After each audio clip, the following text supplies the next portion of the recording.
Hello everyone, good morning. Today is 1st of September and I welcome you all to the Hindu newspaper analysis discussion.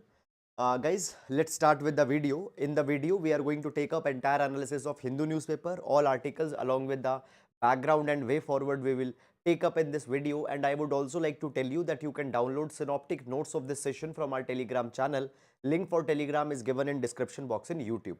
Now, first of all, let's take overview of entire newspaper so that we can understand that which articles are important in today's newspaper. So here we have Delhi edition, and in Delhi edition on first page we have this article, Congress seeks JPC probe into Adani row. So basically guys, what has happened, there is this organized crime and corruption reporting project investigation have happened, and these particular investigation has called Adani issue as the biggest scam in India. Now understand guys a few things as we talk about this particular Adani issue. So basically guys, what happened, Hindenburg report was published. This Hindenburg report, now Hindenburg report provided this particular thing that the Adanis, they have done stock pricing manipulation, there are the accounting manipulation that has been done, and by this particular manipulative practices they have artificially increased the prices of their share, and the Hindenburg report provided that this was a big scam. Now on that particular thing guys, on that particular basis, the Supreme Court and the SEBI, they also constituted an inquiry in this particular thing that is going on. Now guys, what has happened, there is a new report by OCCRP that has come, and OCCRP provides this particular thing that this is a very big scam in India that had happened, and now the opposition are saying this particular thing that JPC probe, that renewed focus on the probe needs to be given. One thing I want to explain you guys here is that please understand this thing, that you are not really required to track this particular Adani Hindenburg saga step by step. Two things: number one, these questions are not asked in exam. Number two is that right now the investigations are going on, and whatever the matter is going on, it is under the investigation. Okay, so that is one thing. Then after that, economy grows at 7.8% fast in 4 quarters. Okay, then we have these advertisements in the city section. So guys, the city section is filled, the regional section is filled with these advertisements and all such kind of a things. And then we have the regional news, etc. Okay, after that guys, moving on, we have this Metro Plus page which comes on Friday. However, nothing much important for the examination. So directly we'll reach editorial page. Now on editorial page, this article is there.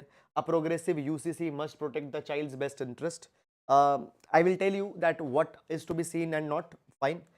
Mapping ties. This article talks about the China, which has recently released a new map. We'll take this article. Then after that, Dalit targeted violence, a dimming of Tamil Nadu's hello. So basically, guys, the article is talking about that how targeted attacks on Dalit people has happened, and here basically details of the different cases are being given, that okay, on this date this attack happened, on that date that attack happened, and the political parties, what the political parties are doing, what the political parties are saying, all that thing. Article doesn't contain substance for exam. Then moving on, we have this article, are natural disasters man-made? We'll take this particular article for the exam point of view. Then guys, moving on, text and context, decoding the OCCRP's Adani report.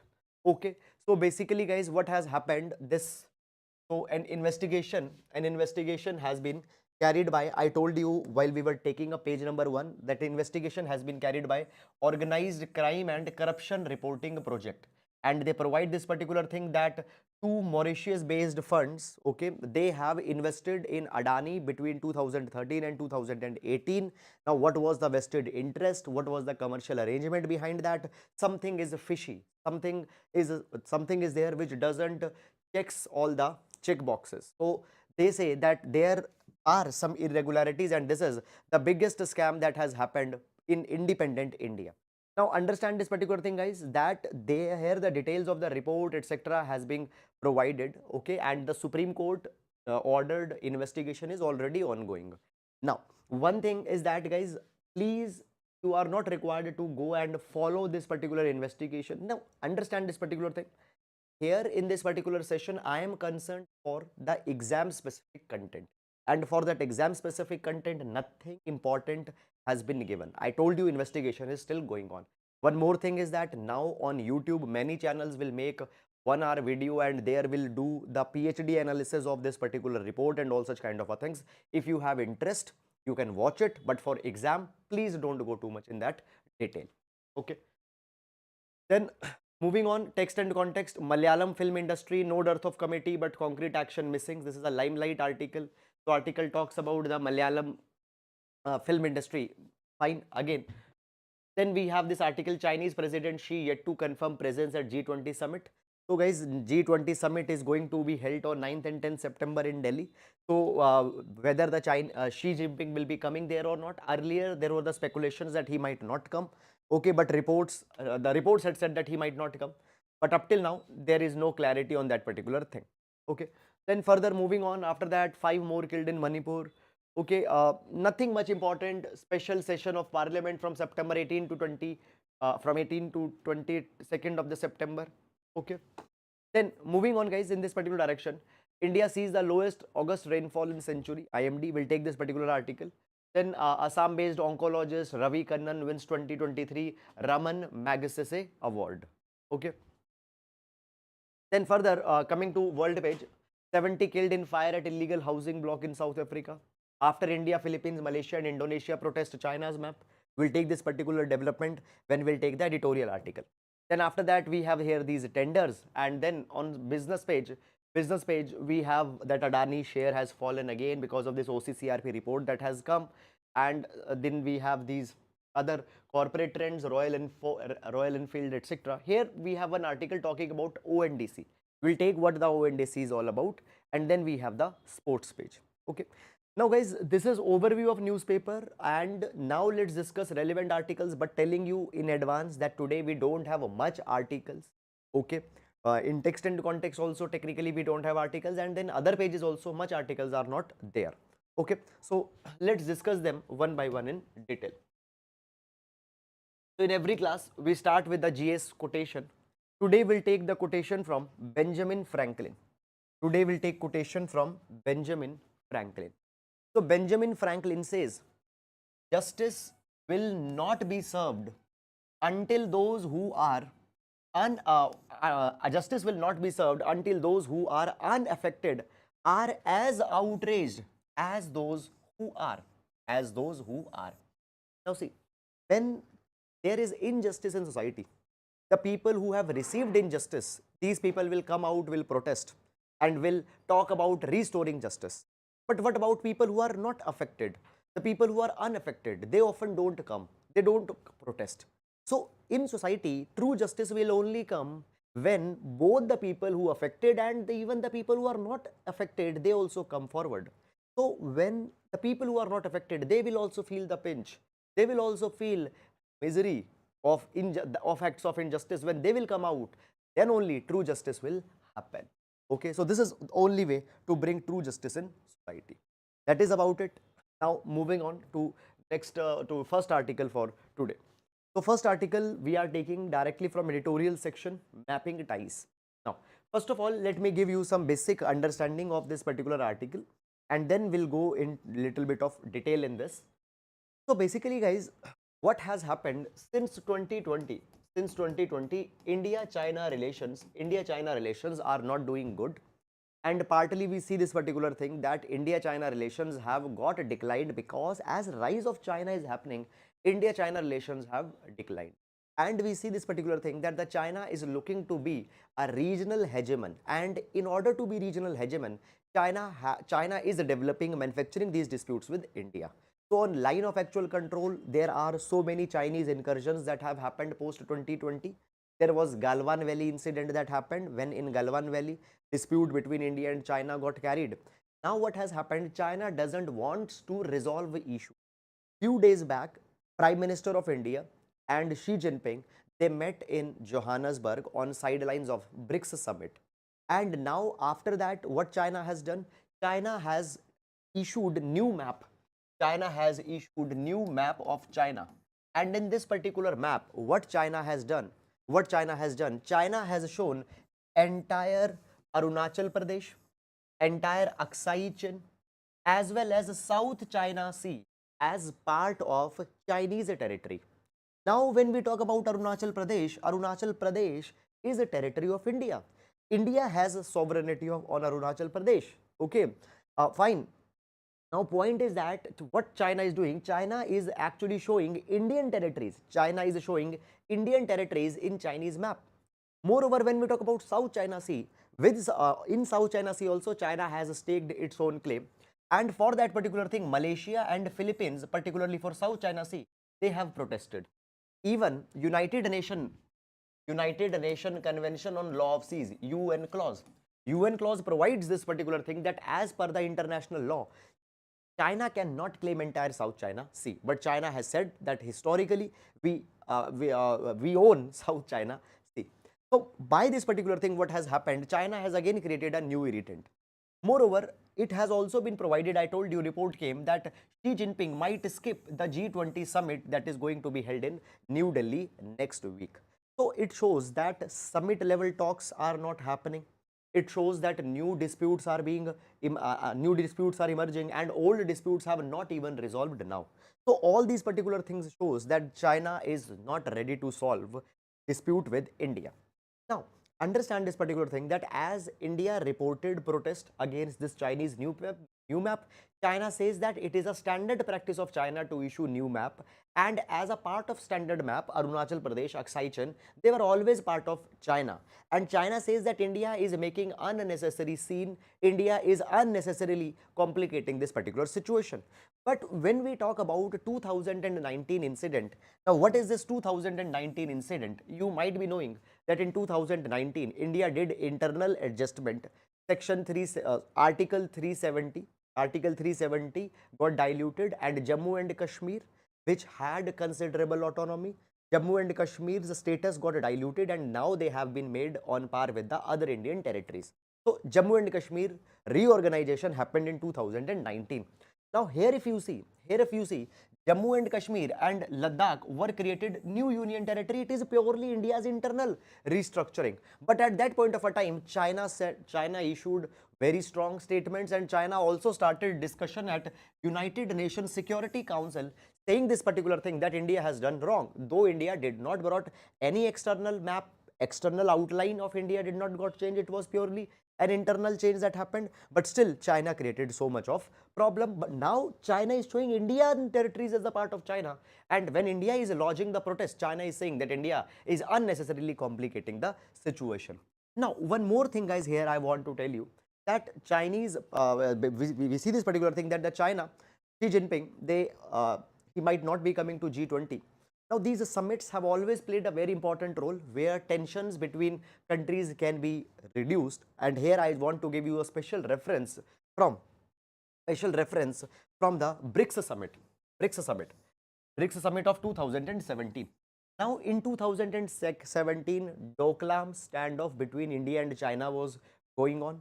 And at that point of a time also, the situations become very tense, very complicated. And on the sidelines of BRICS summit, India and China resolved, and the Doklam controversy got resolved. So these summits, they have played very important role where leaders can meet and can resolve the issues that are going on. So therefore, this needs to be explored. China should not skip it. So that is all about this particular article. And now we'll be moving to next article. Are natural disasters man-made? Are natural disasters man-made? We'll take this particular article with respect to GS paper number 3, environment. GS paper number 3, environment. Okay. Now, as you might be reading newspaper, you might have seen this particular thing that this particular year was particularly disastrous vis-a-vis Himalayan states such as Himachal Pradesh and Uttarakhand are concerned. We have seen that there were torrential rains which have led to a lot of flooding, which have led to a lot of landslide. And because of these flooding and landslide, what actually has happened? There are a lot of damages to infrastructure that has happened. For example, highways got damaged, buildings got damaged, hundreds of lives were taken by this crisis, property, life, everything got disturbed. Now it has been provided this, many of articles got published in newspaper, and we have also seen that this crisis is man-made crisis, largely because of the haphazard planning, haphazard construction, mad planning. All these particular problems have emerged. So we say, it was said that these disasters are actually man-made disasters. So are really these disasters coming in Himachal, Uttarakhand? Are these man-made disasters? Yes or no? This is something that we are going to discuss in this particular article. So basically, guys, understand this particular thing, that when we talk about disasters in Himalayan region, they are definitely man-made disasters. You understand this particular thing, guys, that when we talk about these disasters, understand this particular thing. Over the last few years, population have increased, and what has, now see, multiple developments are there at play. Number one, population have increased. Number two, population is moving from rural areas to urban area, and as population is coming from rural areas to urban areas, you need to create more space to accommodate these new people. How you will create new space? These new space are being created by a mad planning. What is happening on floodplains? There are houses that are being built. Okay, in wetlands, there are the societies, complexes that are being built. All these particular things have happened. But now these floodplains were the buffer region. For example, let's say there is a river going through the city. There is a river going through the city. Around that river, there are floodplains. For example, if some extra water comes in that river during monsoon season, then that water will flood in nearby region. So this is normal. Now what you have done, you have on those floodplain constructed buildings, and whenever more water is coming in river is taking its, river is flooding in the vicinity, you say that natural disaster. This was normal. You have created your vulnerability by building, by constructing on floodplains, wetlands, such kind of regions. Now, when we talk about, guys, the Himalayan region is a fragile. Okay, much construction cannot be done there. Environmentally, it is a very sensitive region. But what we have done mad planning, mad construction in Himalayas also. Okay, over concretization has been done here. Okay, so because of humans intervention only, Himalayas as well as urban flooding, urban areas, they are facing so much of the climate vulnerabilities. Now understand this particular thing, guys. Over the years, we have seen this particular thing, that different ways are there in which the landscape of disasters in India, it has got changed. Now understand this particular thing. I told you that urban planning, we always talk about urban planning, we are extending our cities, people are moving to cities, and today we see this thing that the urban landscape, they have exceeded the carrying capacity. Now every city, every region have a carrying capacity. For example, this room has a carrying capacity, 15-20 people can come in this room. After that, more people cannot fit in there. But suppose this room's carrying capacity is 20 people and I have just stuffed 100 people in this room. Okay, obviously what will happen? There will be suffocation, there will be a stampede or such kind of a thing that will happen. So in the same way, urban cities, they have exceeded their carrying capacity. Even in Himachal Pradesh, Himalayan region, the places are exceeding their carrying capacity, but more tourists are going there. More tourism is happening there. Now understand this particular thing, guys, that as urban centers have exceeded the carrying capacity, the loss and damage in these particular areas is increasing. Now we have example of Mumbai. Now Mumbai as a city has been made by connecting several of islands together. But Mumbai has seen lot of population coming there, and the city is still growing, still continuing. How still city is still growing? How city is still creating new spaces? By reclaiming the natural floodplains, by reclaiming wetlands. All cities are doing this particular thing. And by this particular thing, urban flooding have been a very big problem in Mumbai also. But Mumbai now is understanding this particular thing. And now Mumbai has developed its own disaster management agency, which is engaging with the Indian Institute of Tropical Meteorology, and they are developing models to predict flooding, and they are developing models that how flooding in Mumbai can be avoided. Also, Mumbai has worked a lot on developing the storm drainages. They have developed huge reservoirs under the ground where excess water can be stored if water has come by flooding. So Mumbai is doing this particular thing, but Delhi has not embraced such kind of forward looking as of now. And in this particular thing, we see that Mumbai is actually performing better than Delhi. But anyhow, neither of them are optimal, neither of them are ideal. Now, when we talk about, guys, development, okay, we always see development with respect to infrastructure growth. We always see development with respect to building more and more assets, building more and more infrastructure. we don't pay attention that whether the development that we are taking up in cities, is it sustainable development or not. Sustainability means that your development should not impact society, your development should not impact environment, and your development should benefit the future generation also. So sustainable development is, you should not emphasize only on economics, but you emphasize on society, you emphasize on environment, you also emphasize that development carried today, how it will provide benefit to future generations. And one thing that we need to focus is adopt sustainable developmental goals. So there are 17 sustainable developmental goals. Within 17 sustainable developmental goals, there are 169 targets. So within the sustainable developmental goals, we need to accommodate, the sustainable developmental goals are needed to be carried in urban development. Okay, this is something that can be done. After that, guys, when we talk about the cities, cities had to start thinking of long-term solutions. Okay, for example, more population is coming, you need to accommodate these people, but how? Fine, you are cutting down the trees, but whether it is going to be sustainable in long run? No. So you need to look for long-term solutions, and there are no quick fix solutions which are going to work. Cities, they have to focus on long-term risk assessment. For example, in Delhi, Yamuna floodplains are there. On Yamuna floodplains, construction is being carried. Okay, today you will construct 5 buildings. These buildings, let's say, will accommodate 5,000 people. But whether in future this particular type of planning is future proof, whether it is a climate proof. So long term risk assessment, vulnerability assessment, okay, how socio-economic drivers are creating problems for the communities, all these particular things is needed to be created. But for all these particular things, what you need to have? You need to have data. You need to have data. But that we have here, problem that we have here is that we don't have much of data for planning. Particularly, this is true for mountains. Now, let me explain you one particular thing. See, today you are making an asset, you are making infrastructure. You will imagine the worst scenario that will happen. Okay, that flood will come. What will be intensity of flood? Landslide will come. What is the intensity of landslide? And we imagine, we envisage that particular thing on the basis of the past events that have happened.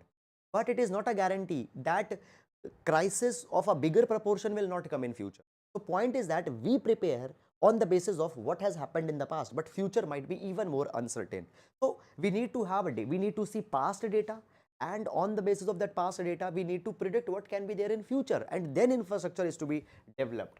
But in the case of mountains, while we are developing infrastructure in mountains, there are data sets which are very old, data sets which are not very much sufficient, and data sets are not accounting the future changes that will come. Is it clear or not? So this is something that has happened. Now understand this particular thing, guys, that as we talk about flooding, cloudburst, okay, and many extreme events, they are increasing. We need to bring a transformative thinking. We need to think transformatively. We need to think transformatively. New thinking paradigms are needed. Urbanization, how it can be sustainable. All these particular things needed to be thought upon. Now, moving on to the next article. A progressive UCC must protect the child's best interest. Okay, guys, while reading this particular article, I felt that I am reading a research publication, or I am reading a paper on law. Article, if I just give you basically what the article is talking about, the article is talking about the guardianship with respect to children. So it is talking about that. Now article starts in first paragraph, it talk about the UCC Uniform Civil Code, but after that it is just have entered in the law mode, where what Guardian and Wards Act 1890, what are the provisions in Guardian and Wards Act 1890 with respect to the welfare of child, who will be the custodian, who will be the guardian.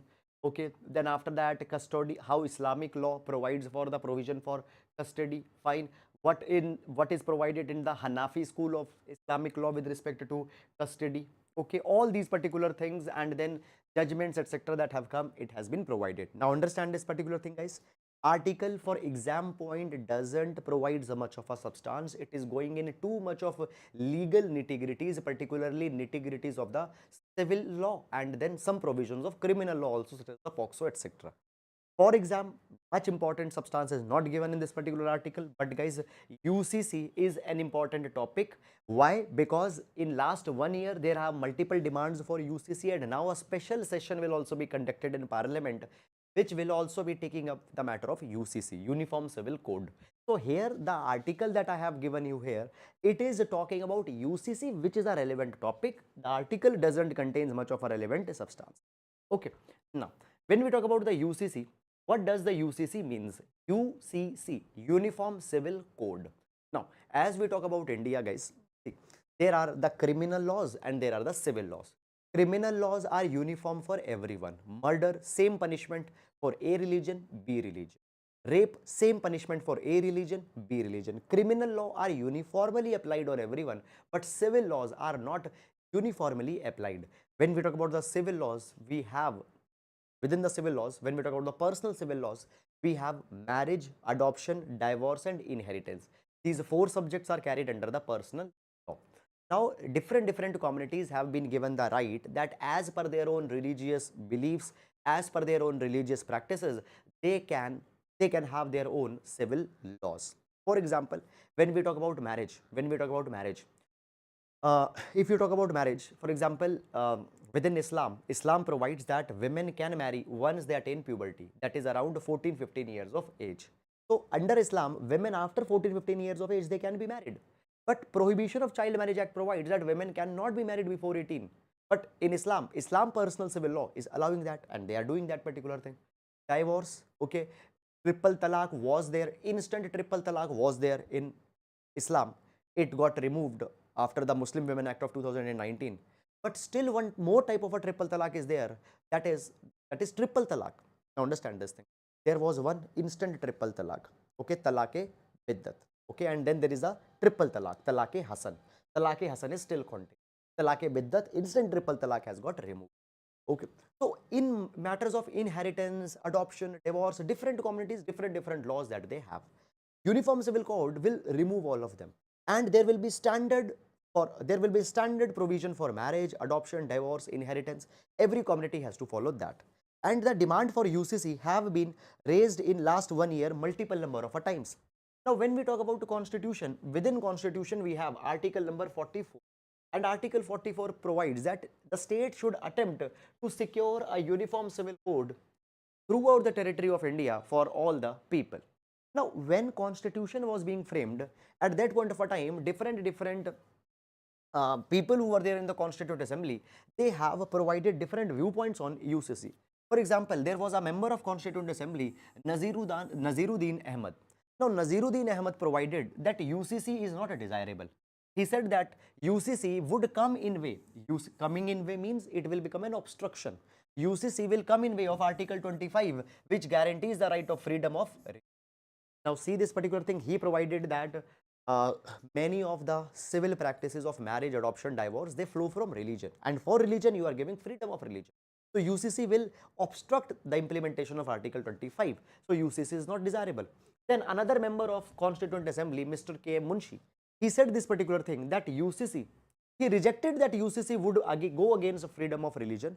He says that in India, we are not giving absolute right to religion. Religion will be subject to some reasonable restriction. And for social reform, we can limit the scope of religion. That is, which is available in Indian Constitution. So UCC is nothing but an attempt to bring a social reform in society. So UCC is not bad. Now, you need to guys understand this particular thing, that many number of times in the name of personal civil law, a lot of discrimination on women is imposed. For example, under instant triple talaq, who had the power to give talaq? Only husband, not the wife. Okay. So, and then we talk about the matters of inheritance.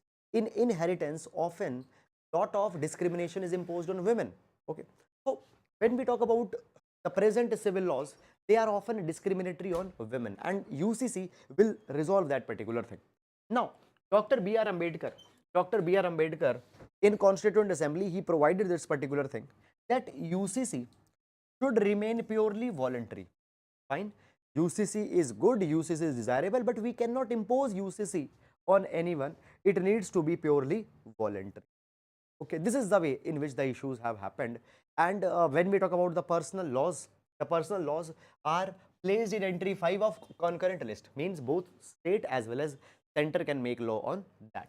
Now, Supreme Court in multiple judgments have provided that UCC needs to be implemented. For example, in Muhammad Ahmed Khan versus Shahbano case, then in Sarla Mudgal judgment, as well as Polo Contino judgment.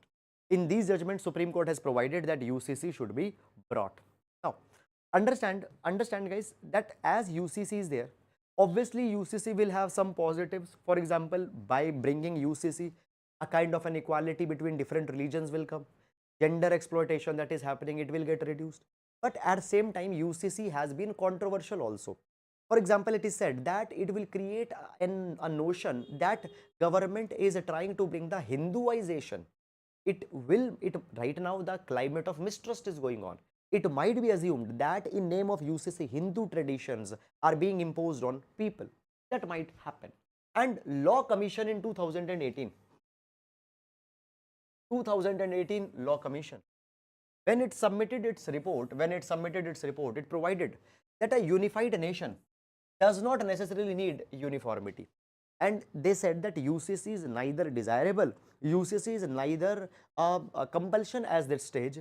We need to take a gradual approach, okay? And it provided this particular thing, that we need to identify only discriminatory practices, okay, within particular religions, and only these discriminatory practices are needed to be reformed. And it provided that we need to bring uniformity with respect to fixing the marriageable age for boys and girls both at 18 years. Okay, they should be married as equals. Adultery should be a ground for divorce, and all such kind of things they have provided. They said that don't bring UCC in one go. Identify discriminatory practices, and only on that you need to work. That is about it. Now, this is not provided in the substance, but this is what you need to use in exam. So please follow it for exam. Then ONDC, a pivotal force set to enhance digital commerce. So basically, guys, here the viewpoint has been given. For example, Mr. Satish Gopalayya, okay, president of Deloitte South Asia. He has talked about ONDC, that how ONDC is going to be transformative for India. But the article doesn't explain what ONDC is. So I have given you here the content about ONDC, what ONDC is all about. So when we talk about the ONDC stands for Open Network for Digital Commerce. ONDC stands for Open Network for Digital Commerce. Now, what this ONDC is? Now, understand this idea something like this.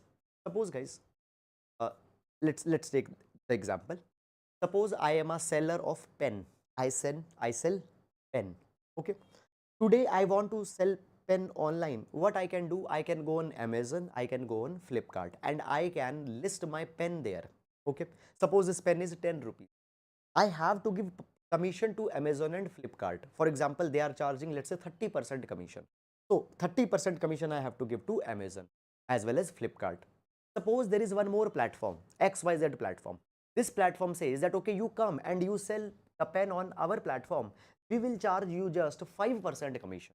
Now, for me, going on this platform makes sense, because this platform is charging 5% commission. Amazon, Flipkart are charging 30% commission. I go on this platform. But when I go in this platform, I found this particular thing, that very less traffic is coming on this particular platform. This platform is a small platform. Many people doesn't know about this platform, and very less traffic is coming on this platform. I am just able to sell 2 pen here in a month, where I was selling 100 pen on Amazon and Flipkart. I consider that, okay, I'll again go to Amazon and Flipkart, because there I was able to sell more volume of pen. Now, today, as I will leave this small platform, all the people will leave this small platform and will go to Amazon and Flipkart. It will create a duopoly in organization. Small e-commerce platforms will neither be able to come, they will not be able to scale up, okay, and they will never be able to do something big. So duopoly will be created in the country, where there are big players, small players are not able to do anything. Now, and these big players will impose any condition on customers, sellers. There will be a lot of problems that will come. Now, what is ONDC? ONDC will be a platform. ONDC will be a platform which will try to democratize the e-commerce place. How it will democratize the e-commerce place? See, today, if you want to buy a product from a seller who is listed on Amazon, you need to go on Amazon. So currently a buyer needs to go on Amazon if he has to buy a product from a seller on Amazon. But after this ONDC will come, what will happen? Suppose you go on Amazon and you want to buy shoes. On Amazon, you will be able to see all the sellers from Amazon, but on Amazon, you will also be able to see sellers from Flipkart, seller from Meesho, seller from small platforms. Now, earlier, these small platforms did not have discoverability, but now, after coming of ONDC, if you have to buy, if you have to buy shoes, all the sellers from Amazon, Flipkart, small sellers, they will come there. So, level playing field will be provided. So, what happens under ONDC? So what happens? ONDC, what it envisages? So under ONDC, it envisages that a buyer who is registered on a particular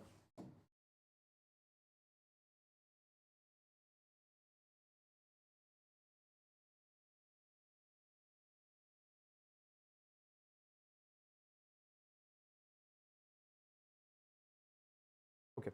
So what ONDC provides? Under ONDC, it envisages that a buyer registered on one participating e-commerce site, for example Amazon, may purchase good from a seller from another participating e-commerce site, Flipkart or other platforms. And this ONDC model, it will bring a revolution in e-commerce as UPI bring the revolution in financial transaction. Okay, and this open network will come for mobility, food delivery, logistics. For example, today you have Swiggy and Zomato. Some restaurants are on Swiggy, some restaurants are on Zomato, but with the coming of ONDC, what will happen? All restaurants will come at single platform. You can see now sometimes the price differential is also there. So you will be able to make informed decisions. So this is ONDC that is going to come, and it will truly be a revolution. It will truly be a revolution. Then we have this article, India sees the lowest August rainfall in century IMD. So IMD, Indian Meteorological Department, has given its data, okay, and it has provided that July, now what has happened, it has provided this particular thing that lowest August rainfall in a century has been seen. Okay, now guys, why this low rainfall? This low rainfall is largely due to the El Nino effect that is there. Okay, so here the data find in which month how much centimeter of rainfall came, whether it was deficient or normal, all these things have been provided. However, I will not advise you to go too much in detail in this particular article and track month by month, year by year rainfall. Okay, no need to go. Just headline. When we talk about the climate change, climate vulnerabilities, rainfall pattern which is getting variable, it is directly linked to the climate. And by these particular things, these extremes are coming. So if you're writing any answer, particularly how the climate change will impact agriculture in India, you need to understand this particular thing. 60% of agriculture in India is a rain-fed agriculture. Means the farmers are dependent on rain. They don't have any irrigation. And when there will be so much of variability of rainfall, agriculture will be impacted, which is directly a consequence of a climate change. Okay. And then we have mains practice question for today. So question reads, what do you mean by UCC? How far UCC could be the solution for social injustices in Indian society? Okay, so this will be a 10 marker question for GS paper number 2 social. So that is all guys about this particular session. Okay, so guys, today we did not had that many articles. Okay, some days it happened. So that is about it. And guys, I hope that you are liking the video. And guys, please do hit like button. Please do comment on your videos, because by your engagement, the YouTube will promote our video, and if we will be able to be reached to more audiences, we might be able to come out with even more better core content, which will be a win-win for everyone on this platform. Okay, so thank you so much guys for this. Now we'll be meeting tomorrow. Till then, please take care of yourself. Thank you so much.